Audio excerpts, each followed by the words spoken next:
Welcome to the Sunflower Conversations, where we explore the hidden disability sunflower and its role in supporting people with hidden disabilities.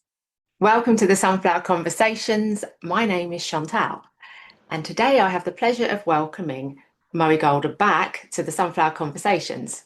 We first met in 2023 with Daniel Jennings from Epilepsy Action, and we learnt about the type of epilepsy that Murray has, as well as the services that Epilepsy Action provides. So do check out that episode on the podcast platform, the Sunflower Conversations. It's really great, very informative.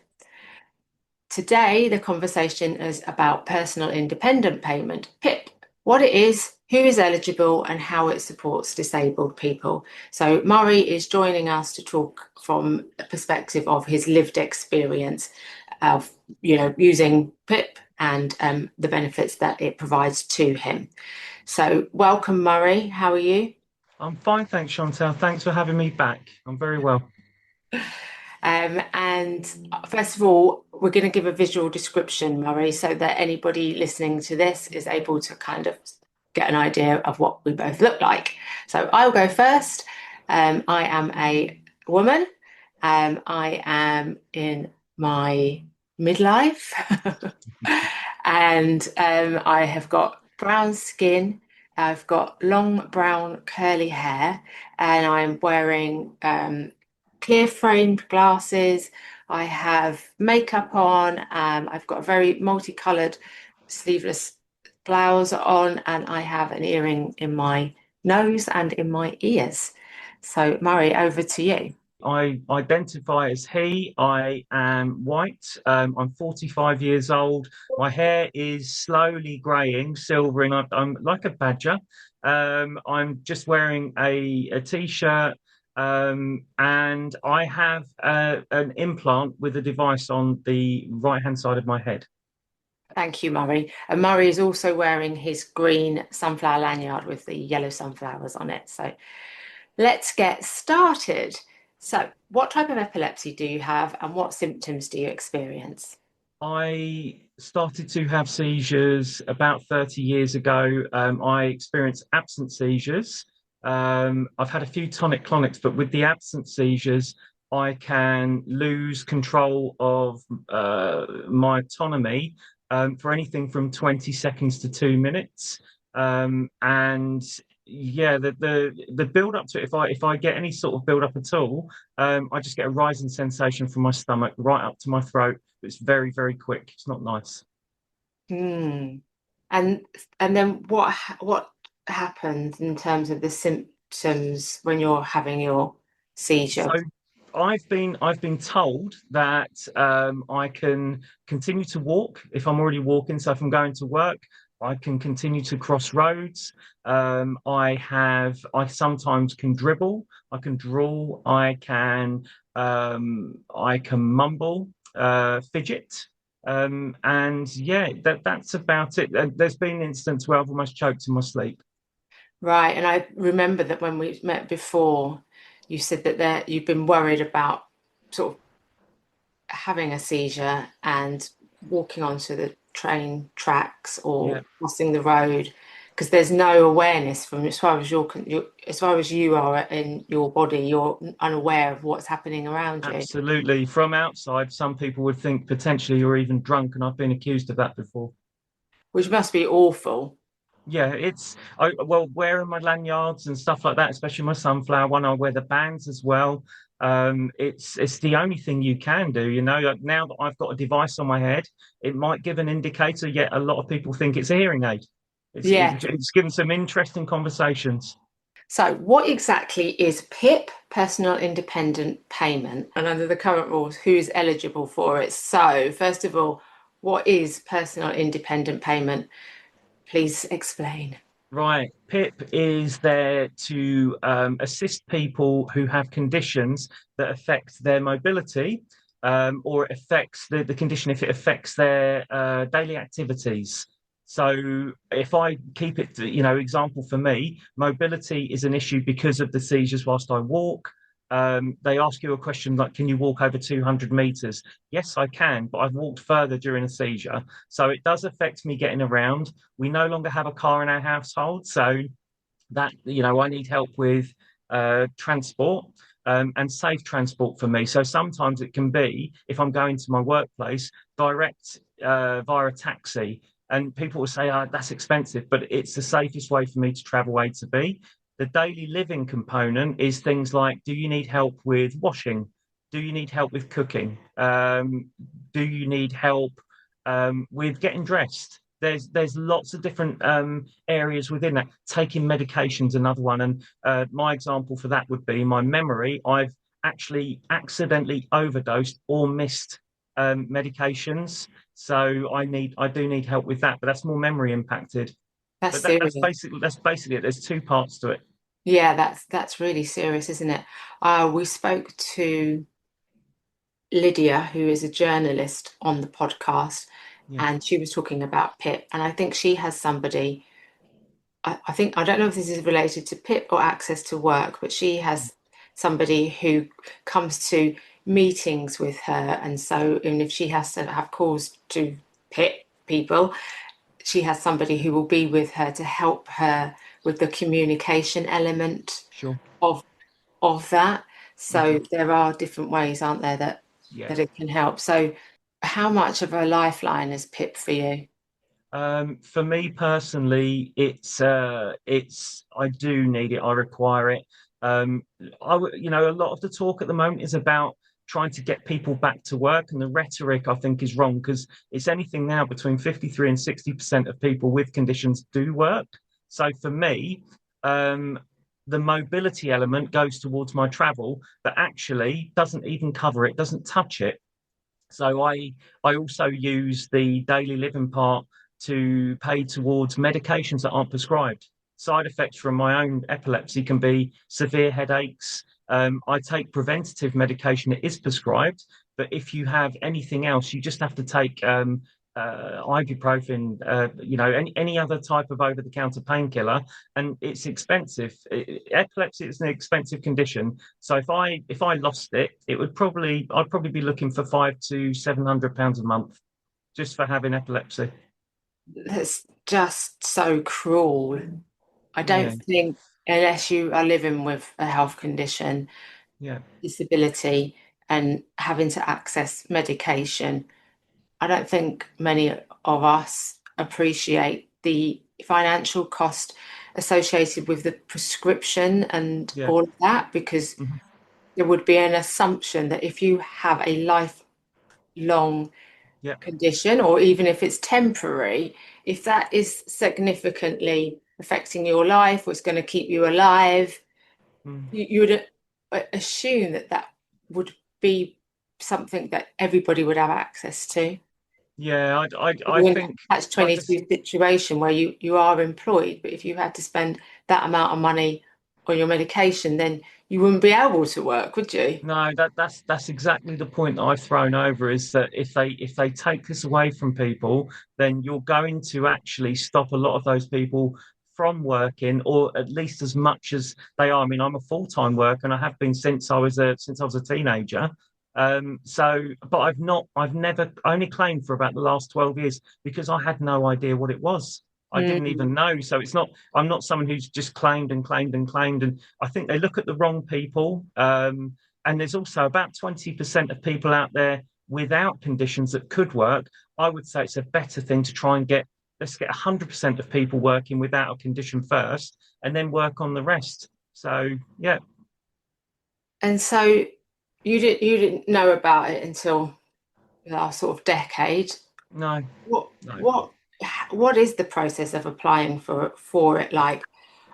I've heard a lot of things. I'd like to hear from your perspective. What's the process of applying for it? Originally, it was an interview over the phone, the old system. Then, when they moved the DLA, the Disability Living Allowance, to PIP, they said you're going to be coming off of this. You need to be reassessed again. So this is back in this is years ago. Um, but you would write to apply. Then they would send you a quite a large form, and you would have to fill out sections of why you need it. So washing and stuff. So it's basically, what are the risks to you? And cooking would be one for me. I can cook, I can make food, but I've got to be very, very careful. So no sharp knives and stuff like that. And one of my reviews, it came back that it was okay, I could use a microwave. My argument back was, that's expensive, and also I find it offensive that you think that anyone with conditions like this would have to use a microwave and just eat those sorts of foods. So you apply that way, then you can, so in my case, get knocked back, and then you have to escalate that. Eventually, you go to a tribunal and you win your case. I've done it twice. I'm expecting a third one this year, even with the changes. But just out of interest, I thought I'd show you my paperwork. I don't know if you can see how thick that is. That's all my paperwork.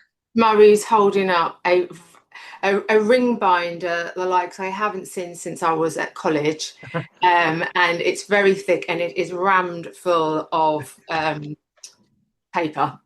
Yeah, that includes further medical evidence, evidence of tests that I've had, psychological tests that prove that I was having problems with my memory, and also proof that I could not have an operation, resective surgery, to stop the epilepsy, because if I had it on my type, I would actually lose the use of my arm, my leg. I would completely lose my memory, and I'd have to learn to speak again. So my argument was, I don't think that's really an option for me. I'll go for medication and monitoring that, but I'm doing the best I can. That's what I can do. I mean, that when you're already, navigating life as somebody who lives with epilepsy, experiencing like the memory loss, there must be a continual fear in the back of your mind, like, am I going to do something to really injure myself or somebody else? Yeah. Then to have to be advocating for yourself in such a manner, it must take so much energy. Like, do you find that has an impact on your health, this continual fight? I'm probably a stress head, but in what I've the frustrations now become, I shouldn't say this, but it's also a bit of fun as well for me, because I like people asking me questions about how I've done it. So it's all about that honesty thing, and don't let people tell you what they've got no idea about. So if you've got someone assessing you, I got assessed, and the person said Murray had a good gait. And I said, that's got nothing to do with when I have a seizure. I don't know what I look like. I saw one recently on a video on a Ring camera when I fell over, and I've never ever seen myself have a seizure. They said that I was dressed well. I was well kempt. I said, well, that's just how I dress. Do you expect someone with epilepsy to have odd socks? And then one of the other ones was, they said I could hold a reasonable conversation. At that time, I said, I'm a coach. I have to be able to do it. If during a seizure, it could be complete gobbledygook. I've got no idea. So they base it on what they see at the time, and not on the evidence you're actually being given. My neurologist is really, really good, because when I explain this stuff to her, she writes down, he will never actually get better. All we can hope is trials of meds and anything else may help, but actually it's not going to go away.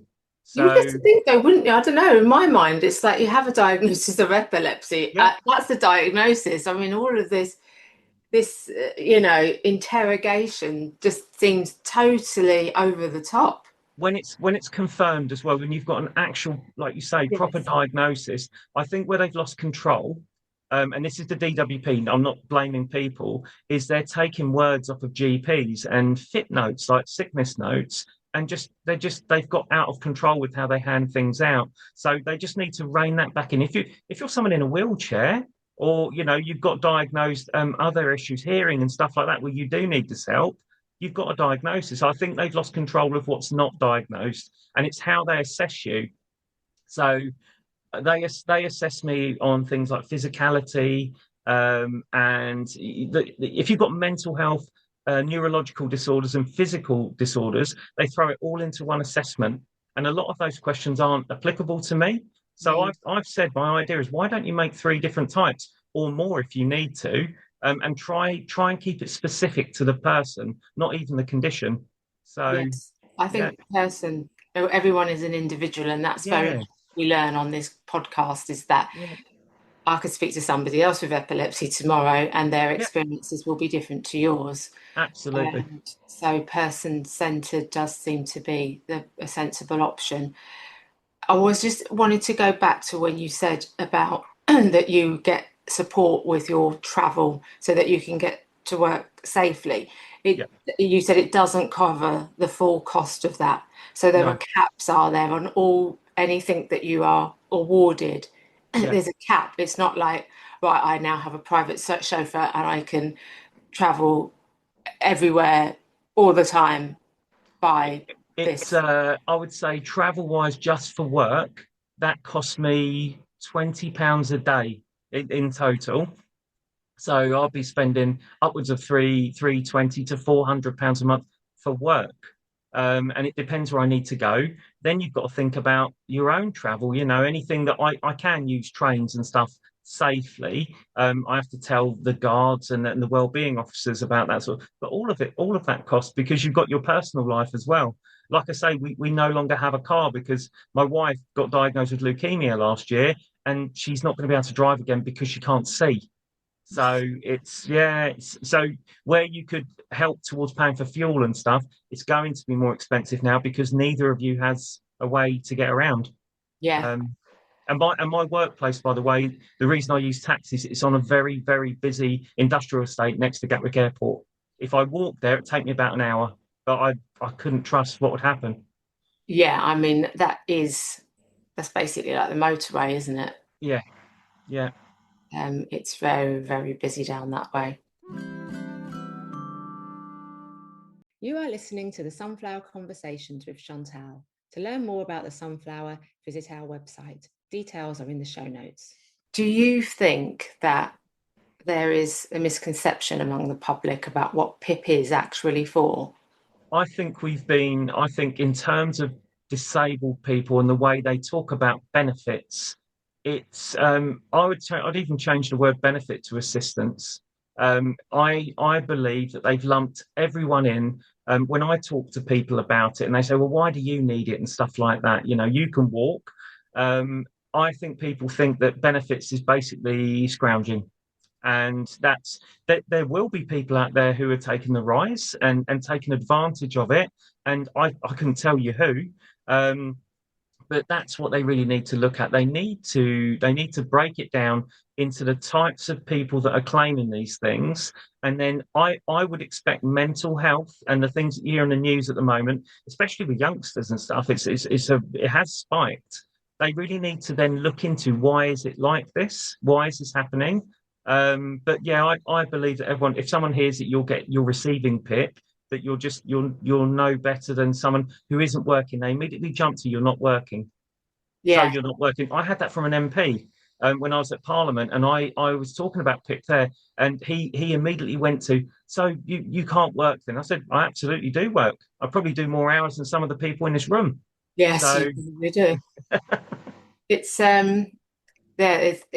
it started, I don't know when it started, but there used to be a lot of headlines in the newspaper, benefit scroungers, yeah, and really diminishing individuals, dehumanizing them, really.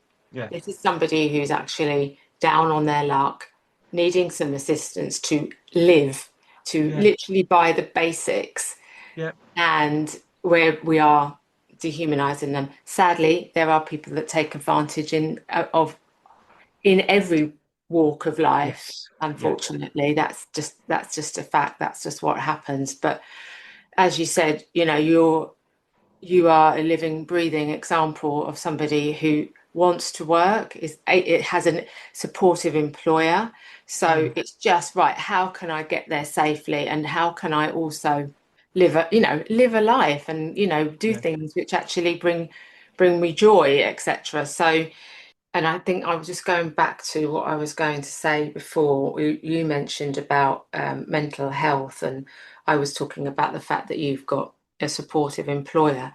And yeah, I think if we're looking at, okay, the section of people who are claiming PIP who are not in work at the moment, as you said, what are those reasons, and what can we do to support those people to be in employment so that they are able to enjoy the things that you're talking about? Because Yeah. if you're not working, you're not able to have a holiday or have a break.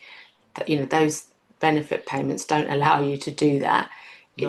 It's the luxury of being able to work that enables you to do those things. The reality for you is, if you are no longer eligible for PIP, what impact will that have on your life? The costs will increase. I'll have to find the money that I talked about earlier. That would be it. I just have to look at what we spend money on, and I would just say, right, that stops, that stops. It would be that simple. Because the main things is that you can pay your bills, you can still work as much as you can, but it'd make it incredibly difficult.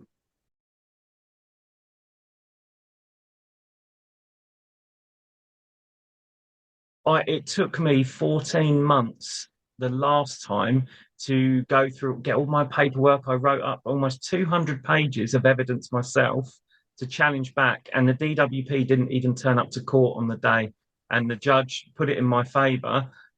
And that's for, like we say, for a diagnosed condition. I mentioned my wife with leukemia. While she was in a bed in Brighton, I phoned up about getting assistance for her because she's still not back at work. And it took me 4 minutes to get that. I barely scraped 9 points, and she got 43 points in 4 minutes over the phone. And that was me talking on her behalf, Right. just to get assistance for her, you see. So there's a disparaging thing because cancer is almost like a protected characteristic. Yes. They would never ever. I think that would be a bad headline for them if they didn't help someone like that, you know. But Yes. when it's something else, a bit more, epilepsy, it's a hit and miss, and it's Mm. wrong. The way they judge it is totally wrong.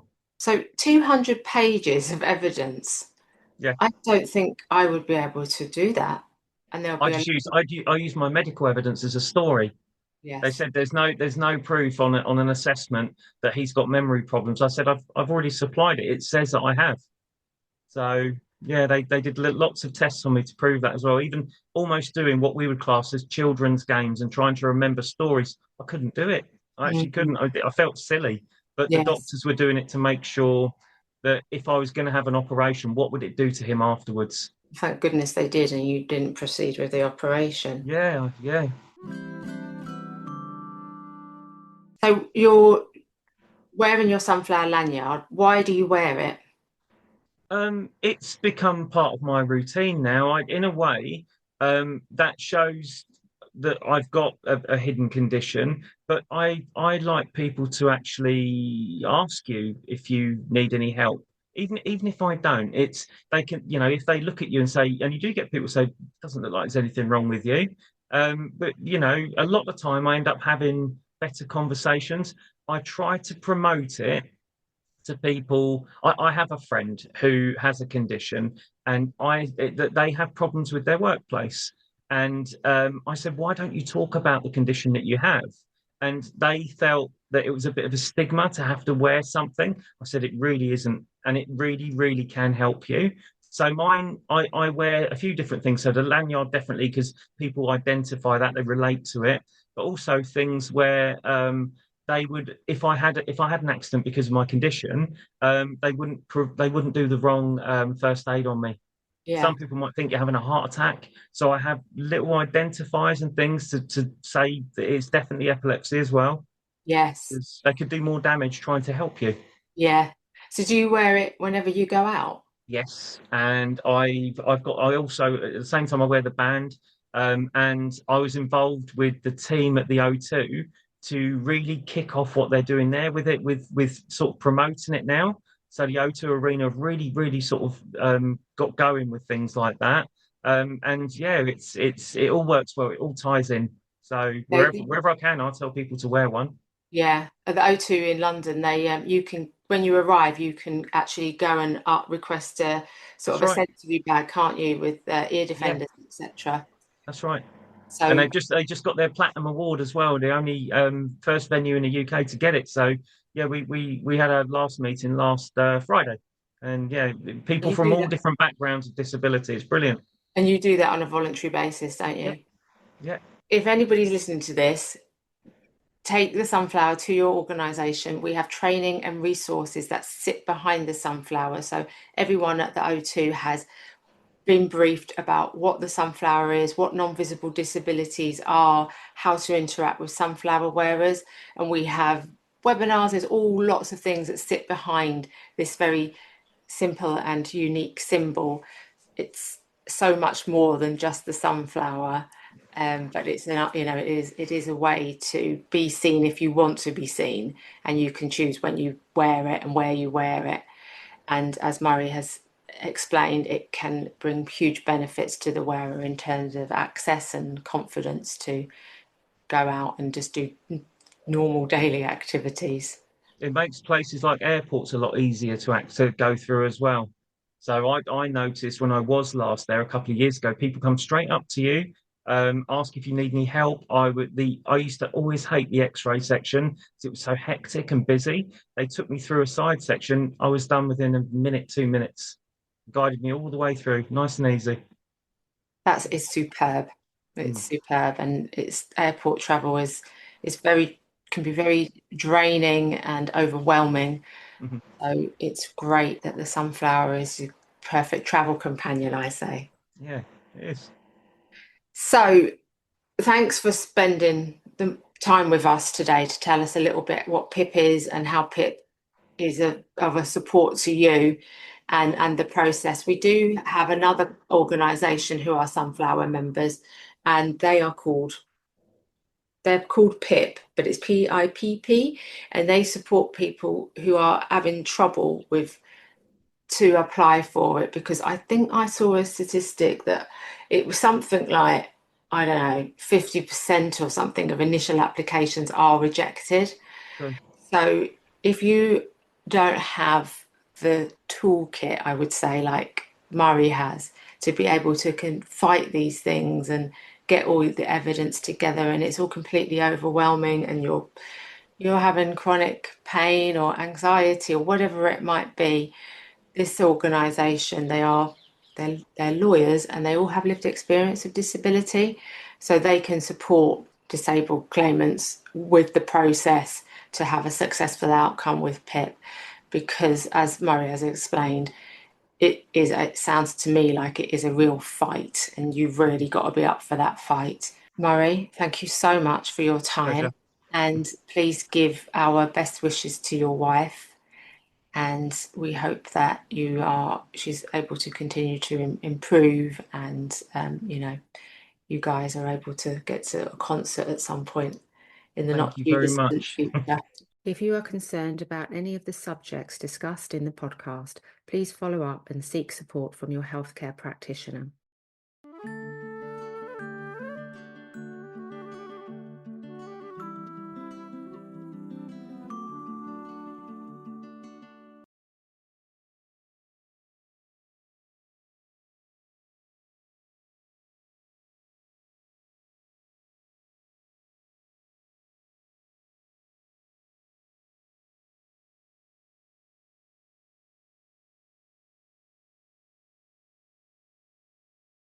If you'd like to share your sunflower story or conversation, please email conversations@hiddendisabilitiesstore.com. Find out more about us or listen to this recording again by checking out our insights page at hiddendisabilitiesstore.com. You can also find us on Facebook, Instagram, Twitter, YouTube, and LinkedIn. Please help, have patience, and show kindness to others, and join us again soon. Making the invisible visible with the Hidden Disabilities Sunflower.